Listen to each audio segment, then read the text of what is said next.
பொதி சோறு எல்லோரும் சேர்ந்து சாப்பிடலாமா? இந்த பொதி சோறு எப்படி செய்கிறேன்னு சொன்னால், அதுக்கு முதல்ல இந்த பொதி சோறு கேரளாலையும் அதே போல் தமிழ்நாட்டில் கன்னியாகுமரியிலையும் ஸ்ரீலங்காவில் மட்டக்களப்பு ஜஃப்னா ட்ரிங்கோ போன்ற இடங்களிலும் மிகவும் பிரபலமாக இருக்கிறது. இந்த பொதி சோறு சாதாரணமாக நம்ம பாட்டி அம்மா காலத்திலிருந்து கூட அவங்களும் செய்த ஒரு உணவு தான் இன்று நாம் கூட செய்து சாப்பிட்டு கொண்டிருக்கிறோம்.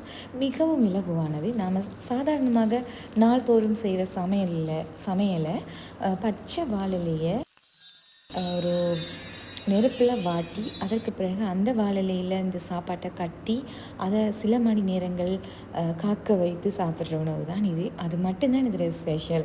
அந்த பச்சை வாழலை என்றது தான் இதில் ஸ்பெஷலாக இருக்குது. இந்த சாப்பாட்டுக்கு உகந்த அரிசாக சம்பா அரிசி நிறைய பேர் பயன்படுத்துகிறாங்க. இல்லை, நீங்கள் உங்களுக்கு பிடிச்ச எந்த அரிசி வேணாலும் யூஸ் பண்ணிக்கொள்ளலாம். இந்த சம்பா அரிசி சாதாரண சோறு அல்லது மஞ்சள் சோறு, நெய் சோறு எது வேணாலும் செய்து கொள்ளலாம்.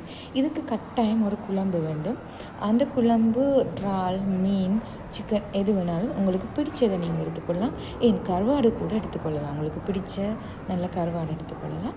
அதே நேரத்தில் மிகவும் முக்கியமாக சம்மந்தி அப்படின்னு சொல்லுவாங்க இந்தியாவில். ஸ்ரீலங்காவில் சம்பல் என்று சொல்லுவாங்க. அந்த சம்பல் செய்கிறது பல வகையில் நாங்கள் செய்வோம். அதில் இஞ்சி சம்பல் தான் இது. அதற்கு பிறகு வெங்காய பொரியல், அதோடு சேர்த்து பீட்ரூட் எடுத்துருக்கிறேன் நான், ஒரு பிரட்டல் மாதிரி. நீங்கள் அதே இது பொரியல் செய்யலாம். கத்திரிக்காய் கூட பொரியல் செய்து வைக்கலாம், பொரியல் பிரட்டல். அதே மாதிரி கோவா எடுத்துருக்கிறேன்.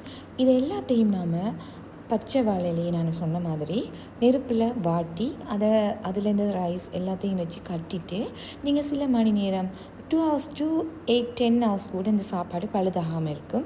அதுக்கு பிறகு நீங்கள் சாப்பிட்டீங்கன்னு சொன்னால் பிடிக்காதவங்களுக்கு கூட பிடிச்சிருக்கும் இந்த சாப்பாடு.